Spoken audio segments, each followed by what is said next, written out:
All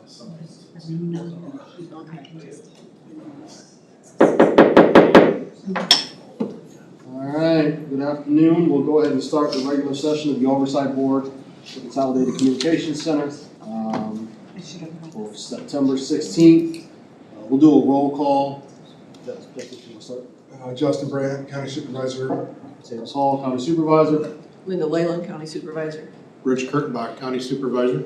Karen Showalter, County Auditor. Chris Forts, County Supervisor. Michelle Weidner, County Finance Director.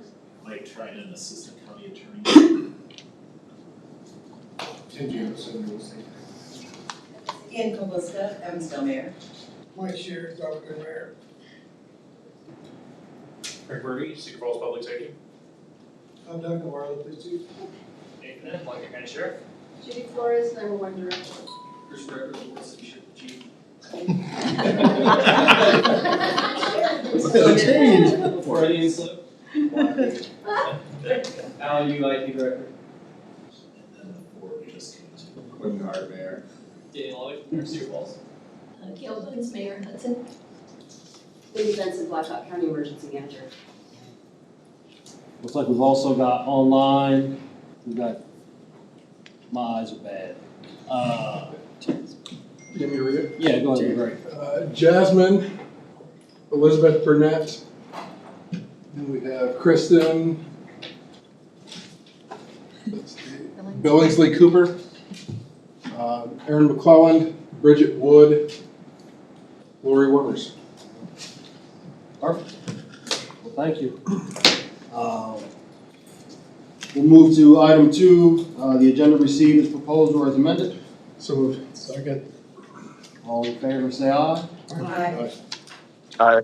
All right. The minute approval for the December 10th, 2024 meeting. So moved, Evansville. Second. Got a motion and a second. All in favor, say aye. Aye. Aye. And motion also carries. Item 4, presentation from Allers and Cooney. I don't know if that's going to be Kristen or if. Hi, good morning. So this is Elizabeth Sorry. Burnett and, go ahead. Before we start, Mr. Chair, can you confirm which mayors are in attendance? Is Mayor Hart here for Yes. this meeting that was asked? Okay. Yep. Okay, I didn't see. Thank you. Good. Go ahead, Elizabeth. So, I'm Elizabeth Burnett and my colleague Kristen Cooper is on here as well. Kind of just as a first point, just wanted to kind of reiterate that we do represent a lot of entities at the table today. And so any discussion we're involved with is really strictly about the analysis of the law as stated in our memo that was circulated. And if any questions do come up that we feel kind of presents a conflict, we would just want to get conflict waivers from everyone and potentially discuss that at a later time. So the memo that we prepared really is limited to addressing emergency service authority under Chapter 29C and then discusses the process to finance EMS under Chapter 422D. Chapter 29C is specific to just emergency management response to disasters and then gives authority for emergency response coordination. There is a definition in the Code of Disaster, so we're talking about things like fire, flood, drought, earthquakes, not comprehensive, responses to emergency services. So it's kind of important to understand the scope of EMS under the Chapter 29C authority. And so we analyzed kind of the law and concluded that if 29C Emergency Management Commission approves a countywide property tax levy in its budget, the County Board of Supervisors have a legal obligation to levy the tax. These findings are consistent with a 2021 AG opinion, as well as a Mahaska County District Court case. And we will just kind of reiterate that that's kind of the current status of the law and could change. But it's also important to note that the code also requires that the commission's bylaws authorize this kind of ability to have the county levy this additional tax. So you'd want to look at the 29C commission would want to look at bylaws to make sure yours does that. And if not, we need to discuss potentially amending that. Further, our memo talks about whether there are limitations on the supplemental levies. And it's important to note that if the county isn't already maxing out its general services levy and rural services levy, it must do so before levying any additional supplemental levies, although it's our understanding that they are being maxed out. So the supplemental levy can then be imposed in an amount needed to fund the county's EMS needs for the 29C purposes. That kind of addresses the 29C aspect, and we also do talk about the process for the 22D. I'm happy to answer specific questions on that, but it's kind of my understanding that the 29C was more of the focus of this.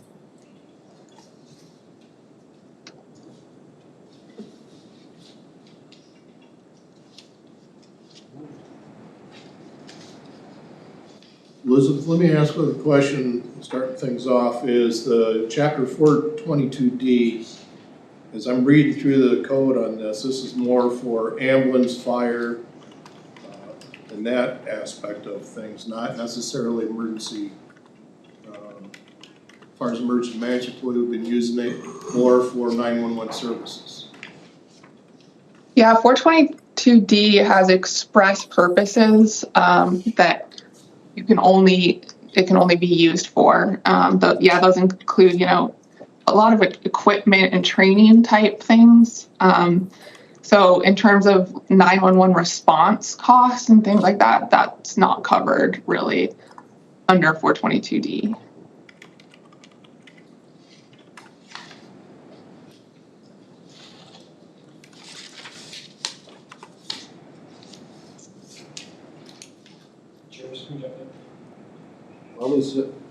Just kind of from my end, kind of the last couple of years being involved in it, part of this was I got the legal review of it, but I know part of it was just the discussion we had over the years of with how this is set up, should we look at making it a county, essentially a county service, but we still split the funding? Should we look at making that transition? It looked like a couple of years ago it was looked at. And then it wasn't just a discussion about where the money is coming from, it was also the management structure of the decision-making body. I think there was some conversation back then about also changing that structure if we moved to this. So I think a big intent of this was, we got that legal opinion, but it was more so just the discussion on kind of getting everybody level set on whether we're thinking if we look at moving that to a county levy. And I think that would prompt the discussion about the management structure as well. Do we want to look at some changes there? Because it seems like a function has been operating as a county service, just still having to split and then pulling funds from us as the individual cities. So I think from my standpoint, at least, looking at when we made that shift to it being based on property values, that it sounded like was a step toward, okay, well, if this is going to be a county service, let's pay for it in the same way we levy county taxes, which is based on property value, and then eventually look at should it just be a county service, which I do think appropriately would mean changing some of that decision-making body. We're essentially putting it under the county to levy it. Should we also look at changing that management structure to make it more of a county-directed? Because I think, and somebody with more history can probably correct me, it looked like it was county would have the majority decision-making on that body. Mayor of Cedar Falls and Waterloo would both have a standing position, and then the remaining cities would have a representative, with however it was tentatively structured back then, but. I think that was at some level discussed. I don't know that there was ever necessarily even an explicit intention. And I'll tell you, I was comfortable with that structure, but that doesn't necessarily mean the entire group was. So we just kind of wanted to start the conversation now, knowing, last year is too close to the budget season, so we didn't want to push it in. I know Mahaska County had that issue, they were doing it during budget season. So we just kind of wanted to readdress it now while we got some time to kind of look through it, talk through it, make sure it's something everybody's comfortable with, answer any questions. Yeah, and timing is important, and I think this is a good time to do that. It's ultimately what collectively, ideally everyone is on the same page, and I think these conversations are good. and your efforts to kind of get everyone on the same page is a good plan. So, yeah. Well, I know when I looked through it, I was a little confused in the fact that we talked, the first part of the memo starts out with the Emergency Management Commission. But then it switched over to what is the process to finance EMS under 422D. And I didn't know if that was the purpose today to discuss those services and considering those, or. Yeah, just as a little background, we prepared this with, those were kind of the two directives that we got from our understanding of what they, the city of Waterloo was asking. But they're not really the only options, and they're not they're not super related. It's more just like two valuable options that they were curious about that we analyzed. For the purposes of today, frankly, since I'm running the meeting, I'm fine with this. Let's just talk. Like, we don't need the hands and then, like, let's remove some of the formalities of it. We're all elected officials. If you got something to talk about. You trust us a lot. Yeah. And I was gonna say. 3 minutes, sir. I was gonna tell you. Please say your name and address. I called first. Yeah, and stop fighting getting glasses. It creeps up on you. But just really quick, so for the last, Linda, I'm sorry, Supervisor, we've been kind of talking about it and discussing, all of these things for, 8 years or so maybe. And, we started out as a commission, it was all calls for service, and it went to, I think, some population, and then it shifted to property value. So we've kind of been a lot of different places. And so we did the study several years ago to try to figure out, answer those questions. But I think when the study had come out and some of the recommendations were made, I remember it was filling the budget at 125% from that. So those conversations, they got a little confusing about who's in control, how many people we need to have, and it was a little confusing. And then the mayors, at first we were kind of thinking about how this should be funded, but all those years, it was the group kind of decided how they wanted it appropriated, and then it was a challenge too, because when we were making decisions about how we wanted to have this funded, it's really tough for county staff to kind of hear that. And I remember having a meeting with some of the staff saying, well, this is going to impact what they're able to do with the amount of staff they had. And that was really a tough situation for all of you. It was a tough situation, going through it. And so it's just been a challenge on trying to figure out exactly how this should be funded and who has the decision making for believing it. Is it the Board of Supervisors? Like I said, you have challenges already, or is it the committee? But this has been a challenge. And then last year, with the changes on the state level from the Senate file and the House file, I think the question was, how does this have an impact on the county budget too? And so I reached out just to kind of figure out what those impacts are. Does it hurt with your ability to be able to hire more staff, or how does this work? And so I was just trying to figure out and get a little bit of clarity because some of those questions were left open. And I was trying to figure out who works with all of us that can give us an opinion about ways to fund this. And so that's how this has all just come about. So I did ask the question. I communicated with Mayor Loddick, and then reached out to see if we can have some conversation. And Supervisor Hall asked for Eilers to be here just to figure out how this thing can move forward, who has the decision making for it, not to diminish what the Board of Supervisors, what you all do, but who has the say in this, and how does this impact with the Senate file and the House file. So it's been all over the place, just trying to find clarity a little bit earlier, to see if we can, work together, who has the decision making, who doesn't. Does it put you in a tough situation, or the mayor? So that's what this all came about for, a very good spirited, attempt to get some clarity on this. Two issues, Mayor Hart, that I'm Issues dealing and with. opportunities. Yes, okay. First is, on the surface, this looks like it's a big shift from city government onto the county backs, county tax rolls. So I looked at how would that change and how would that be affecting. So yeah, we are in the limits, and that was one of the big concerns I heard that one. The second one is Lord giveth, the Lord taketh away.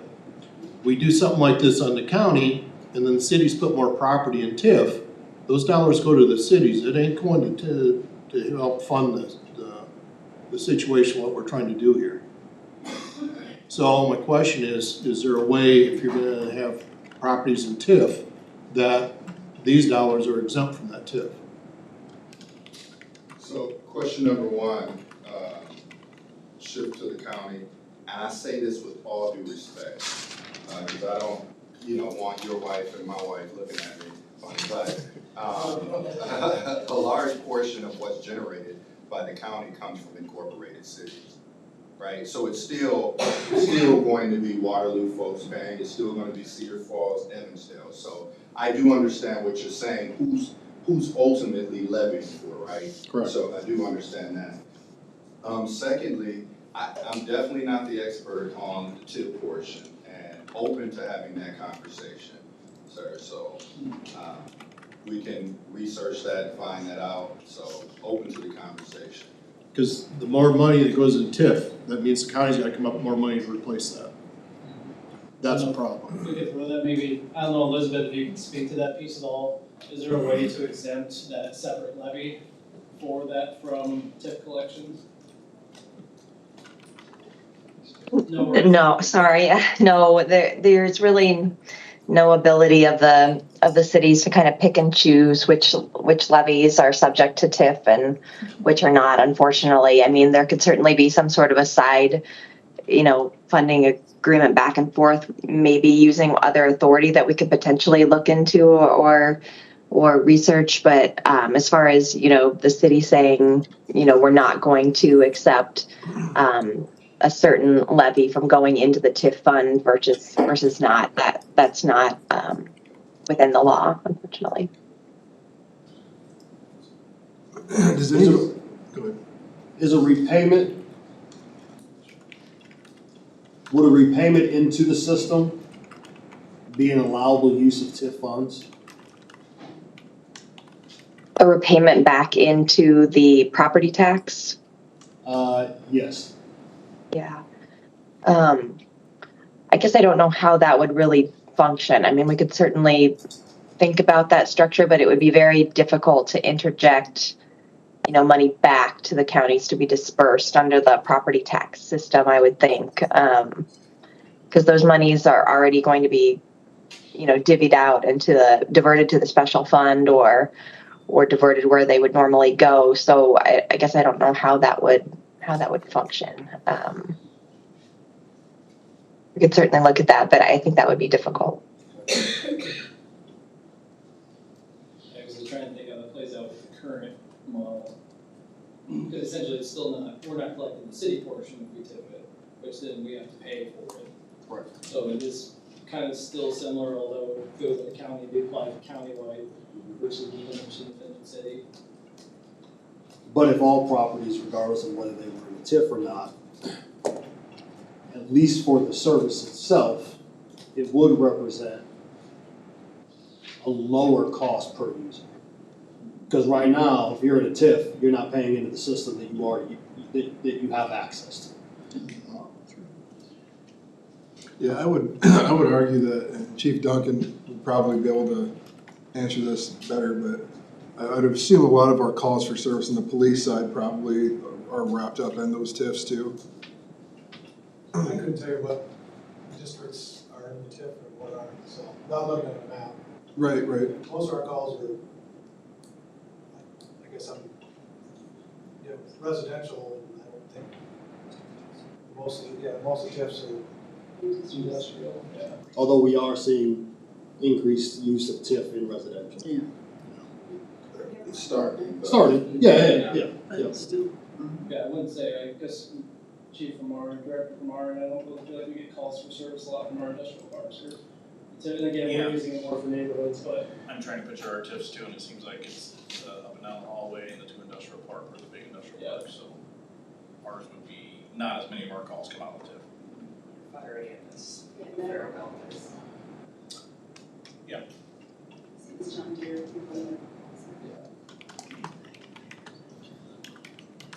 What would that levy look like in terms of how much per $1,000 of assessed value? Does anybody have? And it's probably way too premature to even come up with a number, but I guess I don't like the idea, sitting right now, of county residents living out on Whedon Road or somewhere way out in the county who generally wouldn't even use any service, paying the exact same as somebody that would live in town who's using it every week. So that's why I don't know if having a flat rate is fair to everybody. I don't know that most people are using it. Most people are not using it every week. Everyone, Right. from, I guess my I would say perspective is that everyone has access to the system, whether you're incorporated or not incorporated. The ability to call But- and I 911, think- know that someone is gonna pick up in a timely manner, communicate with emergency responders in a timely manner. It's effectively an insurance policy for anybody regardless of where they live in the county. This is Chris. I wanted to point out, since we already did make the switch to this being funded by property tax values, there wouldn't be any individual change to a property owner if we make the switch. It's still going to be it'll still be the same level because it's going to be assessed at property tax value. So there won't be any change for individual property tax owners. It's just so I think that's important to keep in mind. Yeah, I was gonna say the same thing, I don't think it would change what everybody pays, I think everybody would pay the exact same amount. Maybe not exact same amount, I can't say that for sure, but, because it's still being currently applied based on property value, and it will still be applied based on property value after the switch. It just will be coming through your county taxes rather than your city, so it really just shifts the line that's collected. Yeah, I don't think it changes the amount that anybody's paying. So would this end up saving cities money then or not? Actually, I think it's net even. It literally is just, from my basic understanding, you're just shifting it from being collected through the cities as a mechanism to collected through the county. It doesn't really, it should be, the amount we're saving is the amount that we're no longer collecting. So it should be a break even in terms of our actual. Except, Justin, in other words, there's no individual paying a different money, so we're not saving. No individual taxpayers saving money, but the city governments themselves are saving significant chunks within their budget to this change. Our expenses So that's our revenue goes down, but our expenses go down too. And speaking frankly, it sounds like that was part of the political battle last time this got brought up, was the concern that cities will make it look like they're lowering their taxes at the expense of it looking like the county taxes are going up. But at the end of the day, the taxpayers breaking even, it's just shifting it from this bucket to this bucket. And so really it doesn't have a direct impact on our overall budget other than expenses and revenue went down the same. It's saying it came down to more of a question of, does this make sense to make this a county service and just levy it as a county service? Or should we keep doing it as a county service, but we're levying it from the cities individually? It seemed again that part of the reason we shifted to property taxes was to kind of move toward, well, let's do it like everything else is levied on a tax standpoint. That way, if that shift's made, there's no financial difference, we're already on the property tax level. This is Chris. My question for the mayors all in attendance today. Since, as you said, this isn't changing individual property taxes payers' rates, but it is significantly changing the percentage. Our county level we would be going up significantly. What kind of commitment are you able to make in the communication effort to the public about this change? That are you going to would you join a joint press release that says, hey, the county property taxes are going up this amount because the service once funded across all of our agencies is now just funded through your county property taxes? Well, and Chris, I'd like to add to that, because that would be an ongoing type of agreement. That's what makes it very difficult too, if that's what you're really going to sell to the public. It's not just a 1 year offer, and we'd all say, yeah, that sounds good, and then who knows what the budget becomes for the next year, and then have to agree to the same, and I don't see that working smooth. Doesn't mean you couldn't put something like that into place, probably, that would be a legal issue, but to say that the budget would always stay the same and the tax increase would remain neutral, that's gonna be tough. We can't do it now with what we do with, you can't either with services.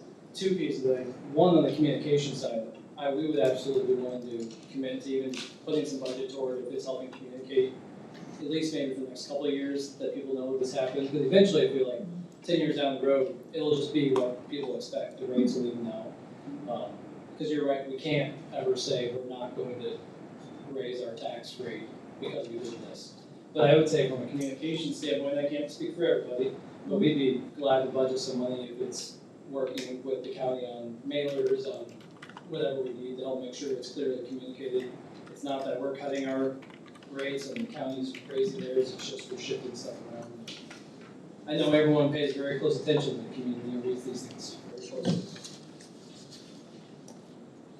What's the benefit Michelle, to can the you county? confirm for What, Chris? I was going to ask Michelle if you could confirm for us that our general supplemental levy is not subject to a cap. I believe that's true, I can confirm it. I will say I think we're confusing two different things. EMA versus consolidated communications. I think that's the elephant in the room that has to be discussed. That's true, we really aren't discussing EMA services and their budget. It's going, the collective thing you're talking about, EMA and consolidated. Because I would assume everyone is probably already using a separate levy for EMA, so it's already not affecting for cities 810, for us our 350 and 395. But I don't know that, but I would assume that. From the city side, you're right, doing this doesn't help our 810 levy, because it's already done as a separate levy. I think that was something that was looked at as a benefit a ways back, was getting to help the cities with the new state laws with 810 levy cap, but it's done as a separate levy, so it doesn't really help that. So I think kind of what you were gonna ask Supervisor Brand about what's the benefit to the county. I think really the only benefit is if we look at the management structure, because right now it's taxed by everybody, but there's the collaborative of the mayors that help supervise it or make the decisions, you guys. So I think if we're asking the county to take on that ownership of it, that's where it's fair to also say that you guys should also have the ability to have more authority and say over how that money is spent, whether the expenses, all that. Because right now we kind of do that as a collective. This is Chris. I've got another question for the cities. As we're currently levying right now, are you having to levy with a fund that is subject to a cap? I don't believe so from our end, because we do it as also the same, it's a separate levy. It's not done as part of our general levy. I don't believe that special levy has a cap on it. Can we get a confirmation from one of the owners folks on that?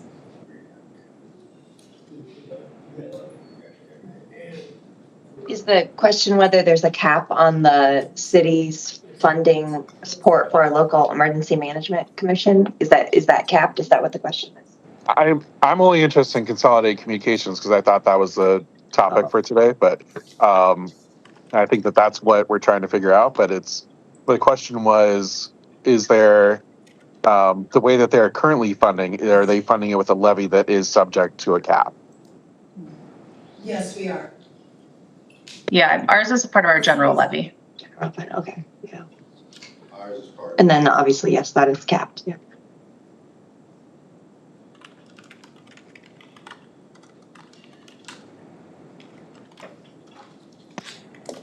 And I apologize for my voice, everybody. I'm dealing with a very bad cold. So if you can't hear me, I apologize, but my voice is very raspy. So we've got some cities that are funding this out of their general, their 8, 10. And City of Cedar Falls is not funding it out of. Yeah, and maybe a question for you, Kristen or Elizabeth, we have ours right now through the EMA levy, separate levy, is that capped?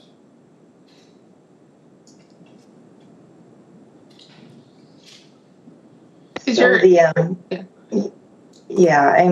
let me look that up really quick. I can't recall what the cap is on that, although I believe there is one. Let me look at that real quick and I'll jump back in. That might be capped, maybe I'll just.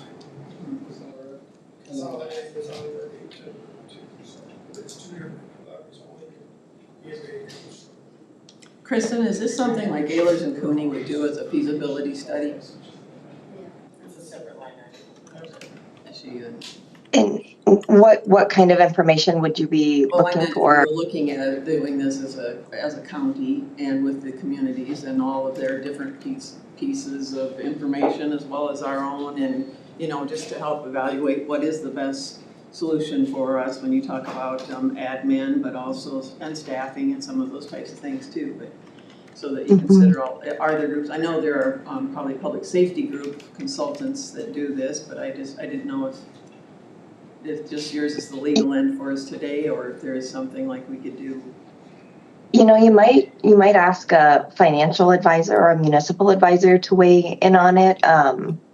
Somebody like a Spear Financial or a Piper Sandler. As lawyers, we can certainly help you evaluate the law and what's, maybe gray, what's black and white, and what the law would allow and disallow. But a financial or municipal advisor is really going to be the best source of a person for modeling and structuring. So to determine, which levy makes the most sense, which are capped, which are not, and which work the best for the budget. Now that's going to be a complex job given all of the perspectives and needs around the table from all the governmental entities, but with the appropriate and they would have more flexibility without the the legal conflict waivers that we have. But I think if the commission wanted to engage one of them as a whole, I think that might be a good first step as some sort of consultant. Thank you.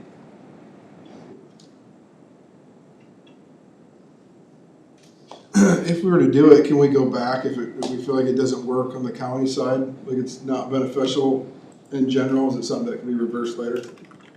And if so, how?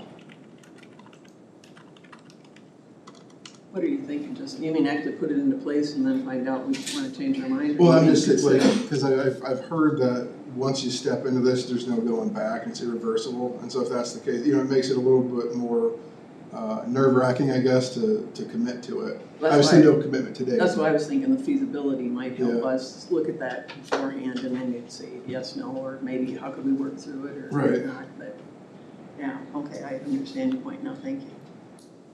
Quick, yes, sir.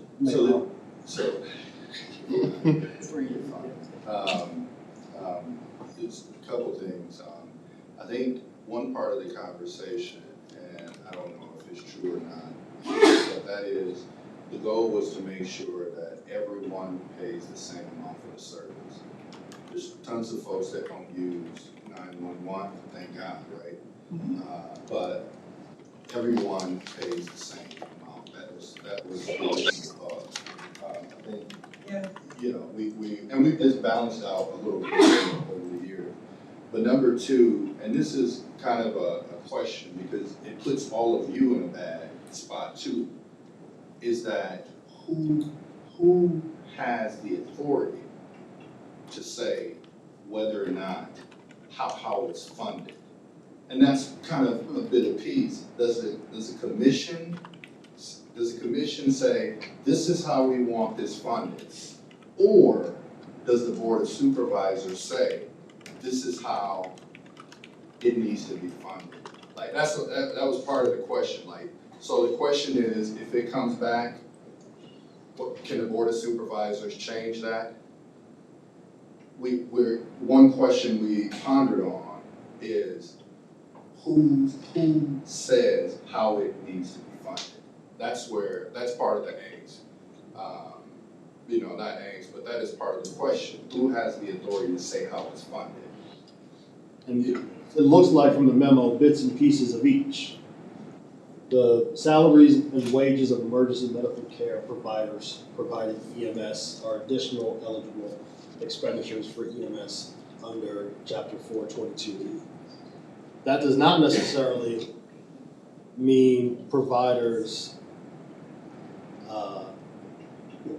folks down in Judy's, that's not necessarily staff of that department though. Am I interpreting that correctly? Yes, we are not emergency medical providers. Correct. So so while there is, there's a list of items that are applicable under 422D, those answering the phone and providing the service aren't, from my limited ability to interpret this, and then Mike or Kristen or Elizabeth, the folks answering that call are not necessarily applicable under 422D. Yeah, I think that's largely right. Kind of the first question is, what are you wanting to fund? And that, depending on that question, kind of directs you to the scope of authority under the different EMS chapters of the code. And each one of those has kind of its own process on who authorizes that financing and the process to do it. So when I was reviewing the 28E agreement, I had this impression that's where that stated that. Now, that's just my impression reading it, so I don't know. Sorry, stated what? Stated as far as who has the authority for what dollars go where and how it's funded. Am I wrong with that? The commission Yeah, does, so the commission does, So the yes. 28E, the commission was created under a 28E agreement. Yeah. And then that was where it answers the question about who is doing what funding. So I think, Yeah. and part of it too for years, first, we started out as calls for service. Folks voted to say, hey, we want to change that up. So that wasn't a vote necessarily by the Board of Supervisors, that was a board vote. Then we said, okay, let's go 90-10. So 90% cost for service, 10%, what was it, population, something like that. That wasn't decided by the board, that was the, so it's kind of changed over the years, who decided pays what, but when it came to, the evaluation, that changed, but it was always done and brought to the board. And I'll say mostly without question. You question it, was supported. So that's where we're like confused, just a little bit of confusion. Who has the ultimate authority to say how this is funded? So Wasn't that also brought up when this study was done? It was part of that, the consultants. can you, because the folks can't hear you. Sure. I'm sorry. I'm sorry, Judy Flores, Director. When we did the study, they came in and they recommended looking at the EMA levy. A lot of consolidated centers throughout the country are funded by, levies. There's some in the state of Iowa that are.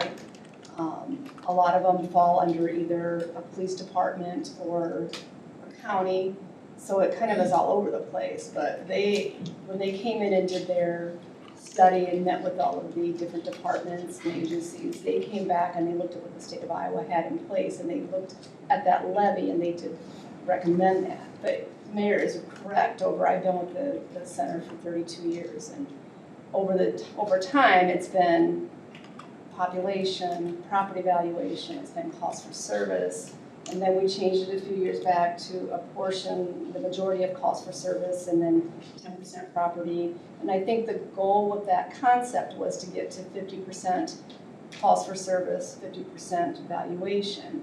And I think we made it to 70, and then I think the mayor's decided let's just go straight property valuation, so. When the county didn't do it the last time.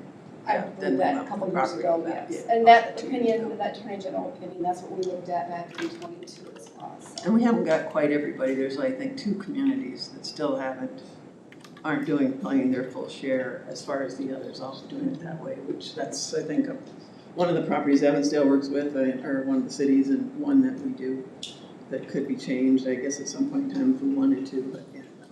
Maybe this would be a time to, get something like that, but yeah. But you're right, there was always a formula in place and it was decided by the commission, not us. So that's where, And that switched over the years until this last change a couple of years ago was the property.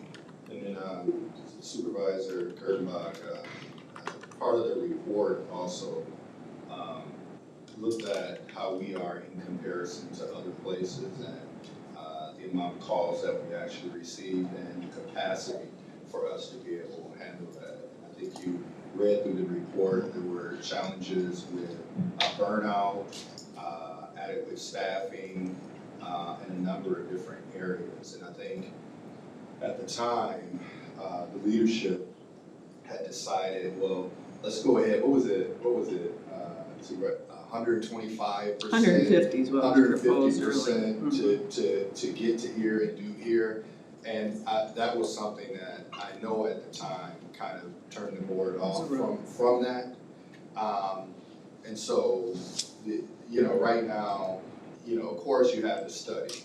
But right now it is just what we currently have, and that's what the mayors we're talking about. No additional 25 people at this point, but to Judy's try making to have headway though, right, adequately Judy? maintain staff. Well, we're actually almost fully staffed. I know. We have a couple positions left to fill, and we've almost reached where we need to be. I've got maybe one additional new position that I'm looking at next budget. But we have kind of got to where that recommendation is, and we did not go to the high end. We went way below what they recommended, but we knew we needed additional staff. So I think we're almost there. Within that next 27 budget, I think we will be where we need to be. And that was enough. So instead of those, Yes. We took baby steps to it, like a 5-year plan. We want to add this, we want to add this, we want to add this. And I think that was confusing, Mayor, because the 125% budget was trying to budget what the additional positions possibly would be, instead of just saying, okay, here's what we're going to do this year, here's the budget. Say yes or say no, or tell us what to change. And so we took that perspective and that route after that. and I think at the time, the recommendations were probably so many at one time that you would not even be able to fill those positions. I couldn't train that many. Yeah. So that's, it's all around. So that's where a little bit of confusion is how, who has the authority to ask, this is how we'd like you funded, so.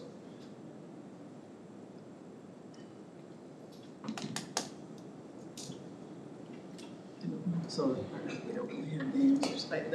I don't know if feasibility is the right thing, to call this, but I just thought there's so much that I think we're not all experts on. No one in the room is or feels like we could address all these questions and do it adequately, I suppose, for you as communities, for us as a county. So it just seems like there's that gap, and like you said, Kristen, I think too, the legal side of it, and I'm not proposing anything but it's just like for discussion purposes, we all need to think about, I guess, what next steps are. I see your questions, or your question really saying who's got the authority to do it, but it's just like it needs to be a joint effort of working together. And But I know I can't speak for all the other mayors, we're definitely open. Supervisor Schwartz had indicated about messaging, when the message is spreading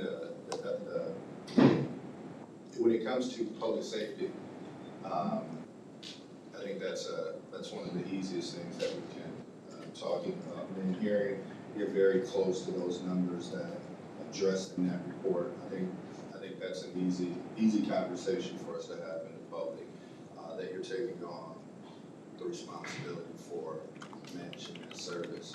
I don't see how you can lose out on that. So I'll do whatever I need to speak for ourselves. And we're discussing strictly funding dispatch, right? Consolidated communications. Because I know emergency management has come up in the conversation several times. And I know Michelle drew attention to that, just so we're not overlapping. But we're figuring out how we're going to fund consolidated dispatch going forward. Okay. So, the first question, Judy, I don't want to call you out. I know you mentioned a few counties either are or have imposed this levy. Johnson County, Scott? Scott County, yes, thank you. There are a few others. Woodbury County did something similar, and I can reach out to Wendy there, but I think they consolidated their center. They have one center in Woodbury County, but I think they fund it a little bit differently. But Johnson County has kind of been the model in Scott County that we've looked at over the years. We've had Tom Jones and someone else from Johnson County up here multiple times to discuss how they go about it.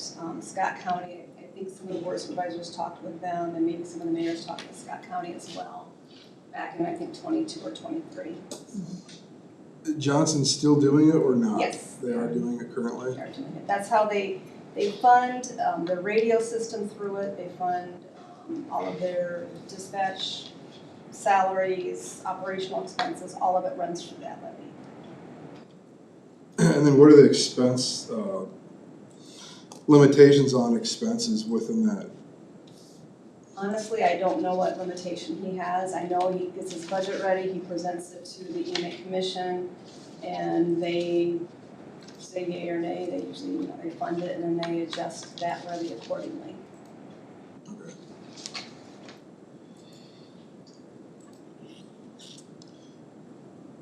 Remind me. So with your guys' budget currently, we go through budget session at the beginning of the year.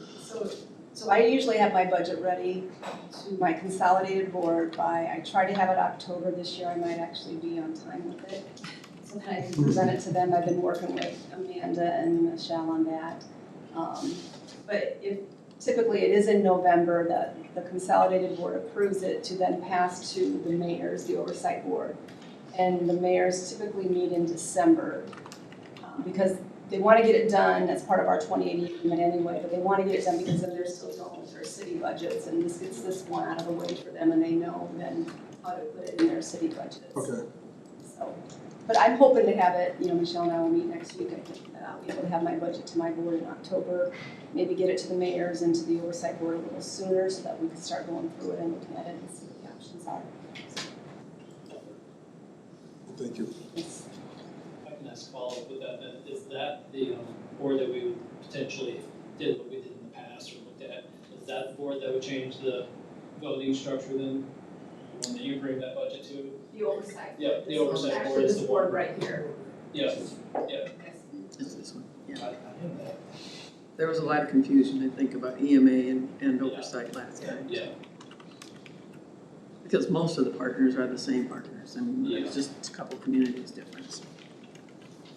and I can just from my standpoint, kind of coming in and did not having the background and, well, having worked with everybody before I even took this job, it was kind of a question of alignment of, I feel like the county, since you guys are more closely working day to day, you guys probably have a better handle on what that organizational departmental structure looks like. Because speaking for myself, kind of coming in as the new mayor, I have no idea on the regular structure, what the budget should be, how are things going and operating. So when we vote to approve that, it's like, well, okay, I really have no background to say whether this is the effective budget, it should be more or less. And just kind of hearing what I heard from some of the mayors, it seemed like it could be cleaned up just in how it's managed if there was a better structure, because there was that confusion of, okay, we come in, we vote on that, then it goes to the overall group. So some of that I think was cleaned up of it was county service. I think it would help make it a little more clear how it's managed. At least just as mine, like coming into this from the outside perception. Well, and Judy has another board that's involved in that as well, so. Yep, I heard So about that. that's made up of all your police chiefs, and Yeah. so when we present it to them, then their responsibility is to take it to the mayors and go through it with them, so that you have an understanding of what that is before the oversight board actually meets. Maybe you can ensure that we get that. I can have to send it to you the same time I send it to the board of supervisors, because they send it out to the oversight board, but I can certainly send it out to this board as well. But I will say, we've heard very good praises from our team on how everything's going, the quality of the dispatch, so that's never been a concern, is the quality of the service. Thank you, I appreciate that. I guess my major concern still is on the replacing the lost dollars in the TIFs. I want to hear if there's a way we can, I don't call it backfill or what, I don't know. Nobody likes the word backfill? You want to speak? Or are you just with? Rich, so if the county's taxing a certain amount for the EMA levy and the cities are reducing their levies by that amount, the net impact on how much is collected by the TIF is 0. If the county increases its levy, that increases the amount that TIF's taking out of there, but it should be taking less than out of the city levies. If the city levies don't go down, then yes, that's more money going into the TIF. But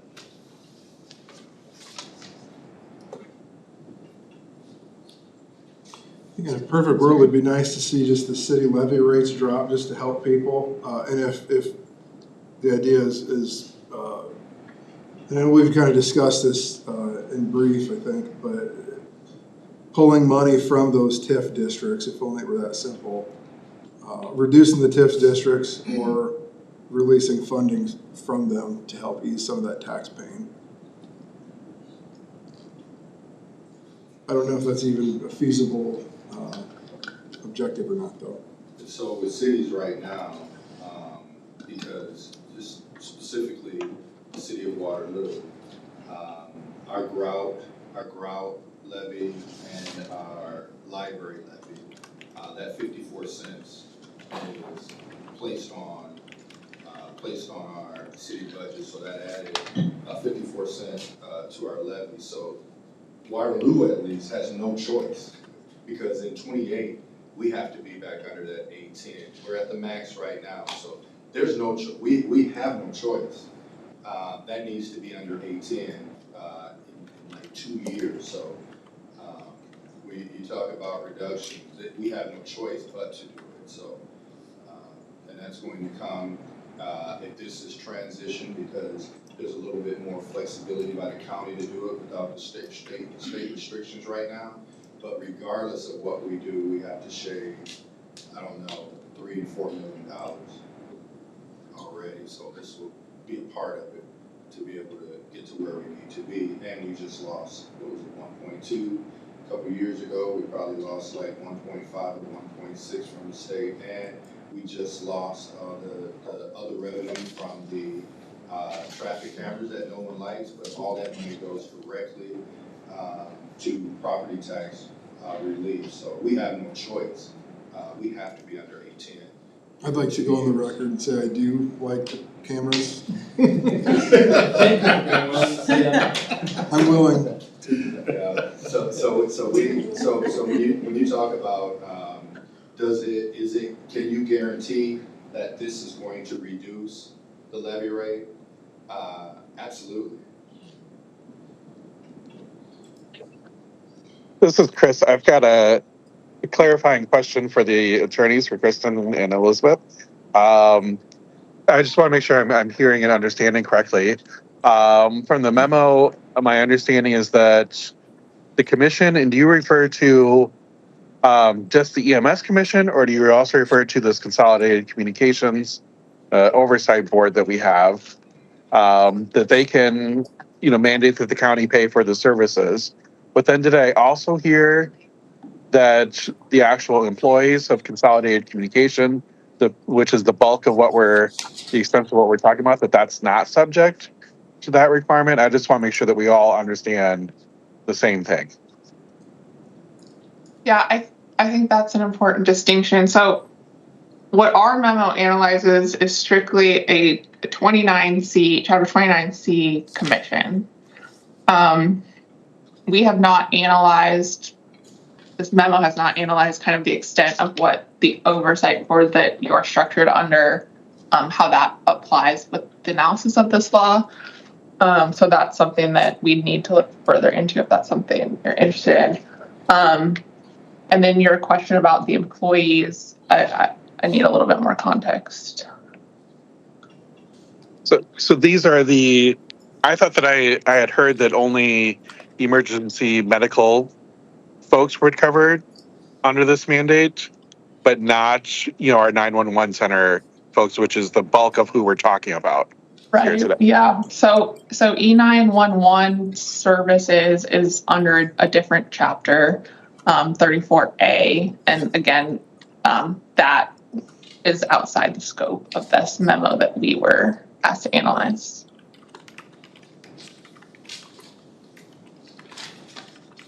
So then I'm not really sure what the memo changes in terms of what's required to be changed, or what would so it's at least in the context of the problem that we're trying to solve, which is how we fund 911 services. If the question is how to fund 911 services, that's a very gray area, as you know, around the state. We're not saying that, this memo has not taken a definitive opinion on whether all of those additional services, whether, it could be if the case, if you have formally adopted that in your bylaws and the 29C Commission has formally taken on those duties, whether that could be treated in the same budget process as the other may be the case, but it's just a very gray area, and this memo doesn't determine that. But the best option is, of course, to work together through those issues. It's ongoing around the state. A judge just hasn't decided that yet. I mean, we could tell you what our personal opinions are, I guess, but there's not a firm Supreme Court opinion overarching across the state that can answer that question for us right now. So just a point of clarification, 34A deals with 911 surcharge money and how 911 boards are structured. So 911 surcharge monies under the code cannot pay for salaries other than for someone who manages like the street addressing guide or the master street addressing the database for all of that, which it reimburses a portion of my salary because I do that. I think the confusion is EMA can fund, like Johnson County can fund salaries, can fund 911 centers. We're not talking about 911 services under 34A, but I believe the EMA levy can fund that. EMS is completely different because it refers to emergency medical providers, which our dispatchers are not providers. So that's, I think, what the confusion is between EMA and EMS. Right, so what you're wanting is an EMA levy to cover those salaries. And Judy, that's what I was confused about too, is emergency management agency, not emergency medical services. Correct. So that's where I was confused when this information was sent out, because it said EMS in the levy portion of it, not EMA levy.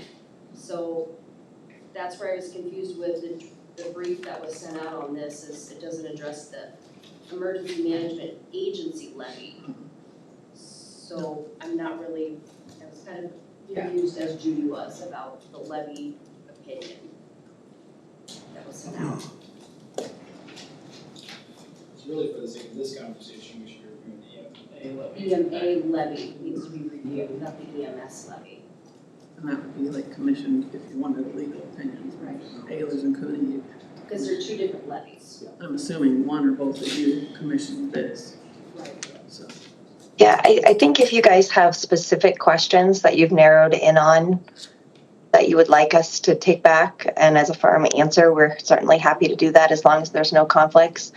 It would be helpful to have those specific questions, maybe in writing, just so we can be sure what we're answering and the scope of what we're answering.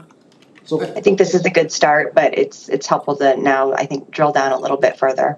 for the sake of moving it forward, it seems to me unlikely that we'll ever get to a point of clarity if we have 18 elected officials trying to figure it out. And to do it, you mean? Just to get a proposal to go up or down on.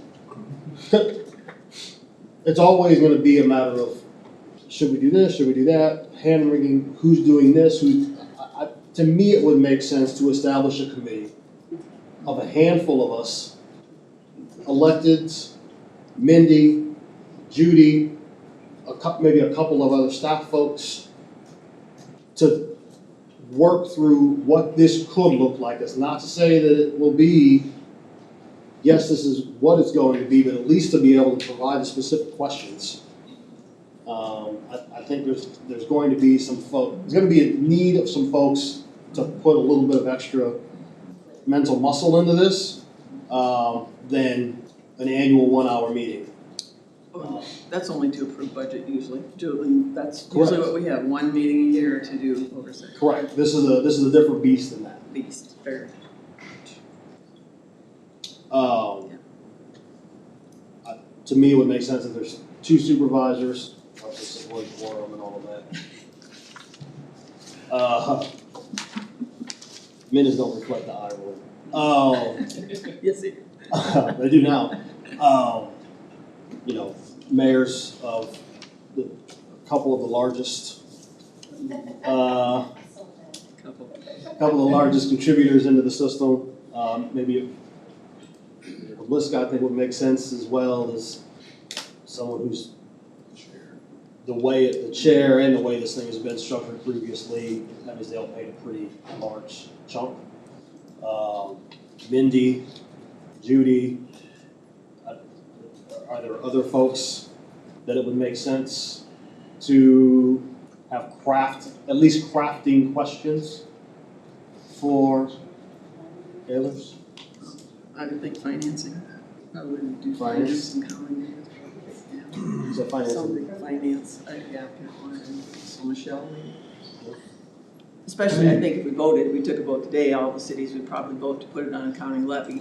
So it's not like that's a decision to make, but it's just like, but to put the pieces together, what we need for information. Yeah. Yep. It would make sense to add any council reps from those cities as well. From those cities? As opposed to. In addition to. Because we like 18 elected officials in a room so much. I think there's benefit in having a lot of people. Like I understand, like we went through strategic planning, like some of the things you can't have everybody involved at the same time, the same conversation, because then you get nothing done. It just takes too long. But at the same time, it's also beneficial just to hear different important perspectives that perhaps I'm not going to think of. That somebody else might definitely would. Well, and we may want to bring. I personally, I think like in all fairness, mayors are the executives of their city. We are the executives of the county. Yeah. It is the role of the executive to do this sort of work. At some point, councils are good. They're legislative bodies, and there's a process to consider and weigh things that I think that they'll all need to take back, that the mayors will need to take back to their councils to engage them on. But I think ultimately it's the job of the mayors to represent their cities. If we start saying we want to bring various city council members in as well, like, again, what's the point of even drilling this thing down if we're going to expand it? I was going to say legal. Chris. Do we needed this, or would you like that to be another level? Just jump in there, Chris. Yeah, go ahead, jump in, Chris. I was just going to say, I think on this issue in particular, the learning curve is too high to start throwing other people into trying to figure this out. We're not even the piano teacher one lesson ahead of the student at this point. We're all trying to learn this head. So I don't think we can throw in more people that haven't been working on this for a while at least. All right, for the gals down in Des Moines, presumably, one concern I have is, does it give them free range? Not that I'm not saying that they would do this, but go on a spending spree with no oversight that we couldn't pull back on. That we would obviously be responsible for imposing the levy, but we want a new building and we want all these other new things that might not be necessary. That's only going to add a heck of a lot more expense. I guess that's a worry I have. Judy retires and other people leave, and now we get new people in these positions, and perhaps that's just a possibility. Yeah, so the code gives under, again, we're talking 29C, but it gives quite a large discretion to the commission. Whatever the commission approves in its budget, now it's limited by the actual needs of the county, and that's the limitation on the amount of the levy composed. But assuming there's adequate needs and it's approved by the commission, the Board of Supervisors has to levy that amount. So as long as the right wordsmithing is done to articulate the need, it can be justified then, right? Right. I'd say that's the case now, though, is it still has to be approved by the commission. So any budget will have to be approved by the commission. I don't think it changes to the county, it's still. The commission approved the budget, but if we had to levy the dollars that you dictated or we dictated that were needed, that would change it for us. You understand that? That's what I was saying. That they're in charge right now of the budget. Yep. Where we would have no say in it. Correct. That's kind of been the pushback, I think, probably from some of the groups too, is that county levy, but without county oversight or county majority or that type of position. And that's what you were proposing a little bit for us to consider or think about too. Yeah, maybe more of a decision maybe should be over with you guys if we made it. Yeah. Just like us telling you what to do in your budget, or saying this, you have to do it. Hart, Loddick, Publiska, Mindy, Judy, we have 2 volunteers from the board. I probably would as EMA liaison or board member.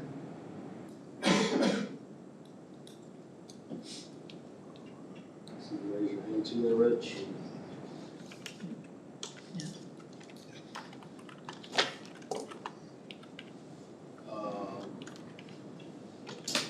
Timeline of when this collective group should look to probably hear back via email of the questions that are gonna be compiled for others. I was gonna say, where should we start with that? I was thinking too, do you, Kristen, or have any suggestions as far as for us to compose questions for you, or just start and feed them to you and you get back to us, or we get back to you with additional, or what works best? What did you do as, when you prepared this memo, or what kind of questions did you propose? The questions that we had from last time that we kind of want to answer, how does the House file bill and the Senate file bill have an impact over that, because that was something that you guys really need to, think about. That was a question, but I just compiled some of the things that I've heard that I didn't think were really answered, and I just took that and asked. So I don't know if do we need to meet to come up with questions, or do we just send them to the chair? Central source. I'd like to see us meet first and then develop a plan on how we're gonna put those questions together to submit next. Can we consolidate that a little bit and meet in that meeting, craft a list of questions and submit them? I don't need to create a process, meeting to create a process, just to send some questions. But I think ideally,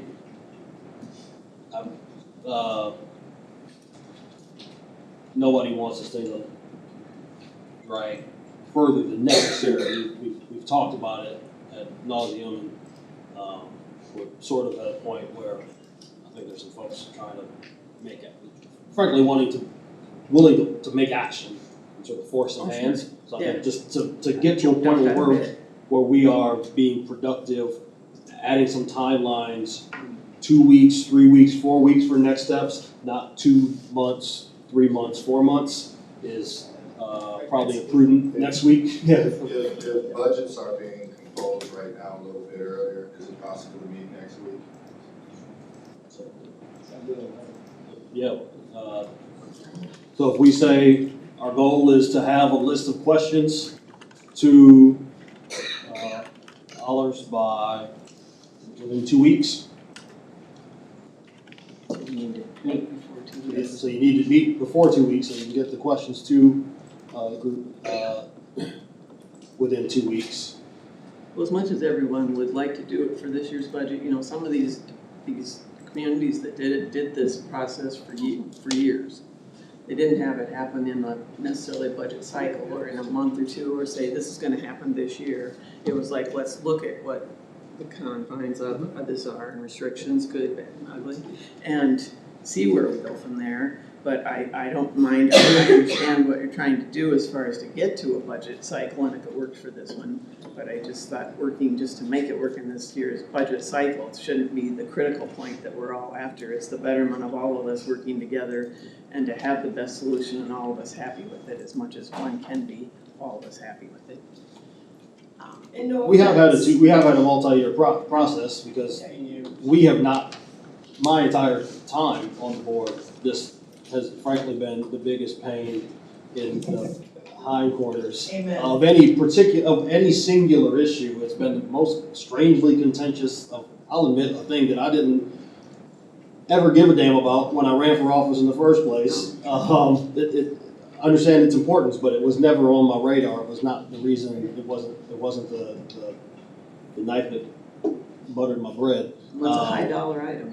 It is. And that's why, Yes. not There's no real necessarily implications. contentious, there's a lot of questions and a lot of things that need to be answered about it before going forward and not being able to undo something. Correct, but I think part of the step is, let's start assigning some timelines, and deadlines, so that we can at least start to track progress, because where we've been the last 2 years is questions, and we haven't formalized some group to consolidate those questions, get answers on those questions, create next step forwards.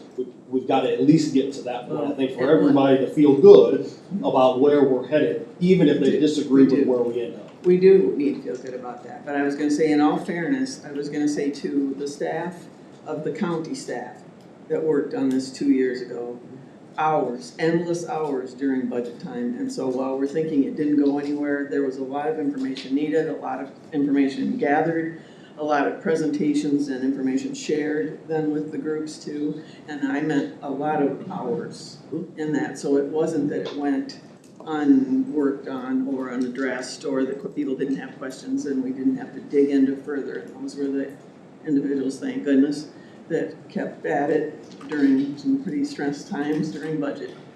So thank you again for that. We said there was a lot of things said and done during what you'd say contentious that shouldn't have happened, but it was emotional for some people. Yes, it was. Oh, yeah, it was.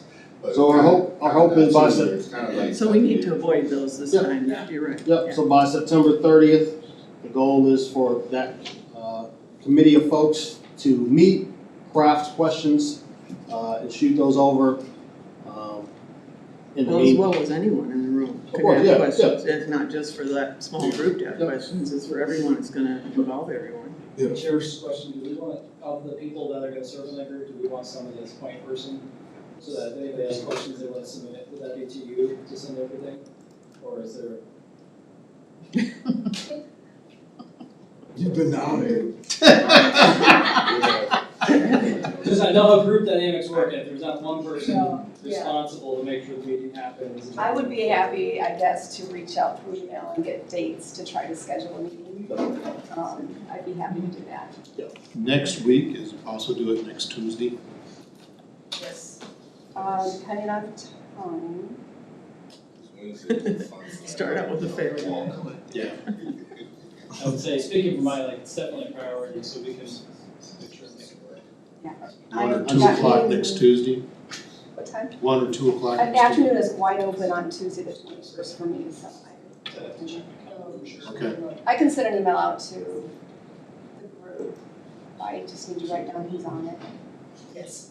Do we need a motion to make it official for you two? We probably 2 o'clock works for us. we could, but we don't have it on the agenda. We've got discussed possible board actions, next steps. EMS, finance, as well, so what it says. We're looking at September. Sorry. Yes, yeah, that's fine. Well, It's all right, either way, it'll still work. Unless. Yeah, you're still gonna get together Yeah, whether it's no, official action or not, Yeah. so everybody knows that we got 2 weeks to have the meeting going. 2 o'clock work for you on Tuesday.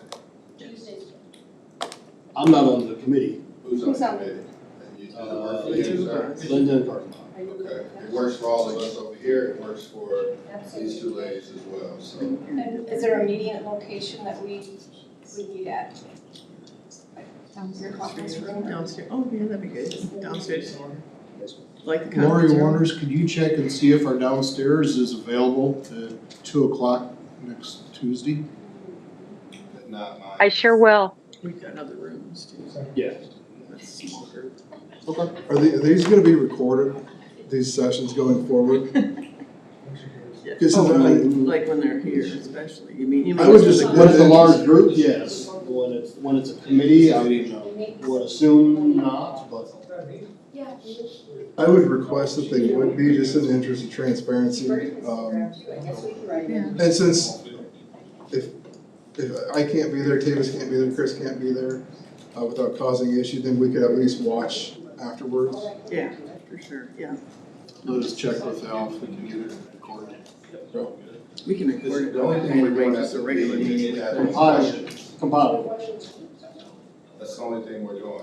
And then the questions, can have everybody on it, and then, she'll send it to the folks. That's the only thing, gather and get the question that we need to ask. Yeah. That's the only thing that's happening. It'd be easy enough to do video then, right? What? It should be easy enough to do video. Yeah, Alvin said. Yeah, just like we do, yeah. I just have a question for all the mayors, and this is my last thing. Do you guys know off the top of your heads, ballpark, what your expenses for dispatch service was for this budget? 90 1.2 million, I think. for Cedar Falls? 1.7-ish. And then, have a list, by, okay, It was good. See who knows and who I doesn't. think you should be able to get all those. So 1.6. Yeah, Judy, you have. okay. Yeah, well, Tim has it, Tim sends it out, Tim knows it, right, he I've sent it got a out. list, I sent it out to all your finance people, what you're getting back. But I mean, I can get it, unless you wanna send it back out to the mayors, I can get it. And Judy, are you also compiling a list of questions? I'll do it at our meeting night, you can send me questions and we'll put it together and send it out. Alright, thank you. Thank you. All right. You may want Tim on here.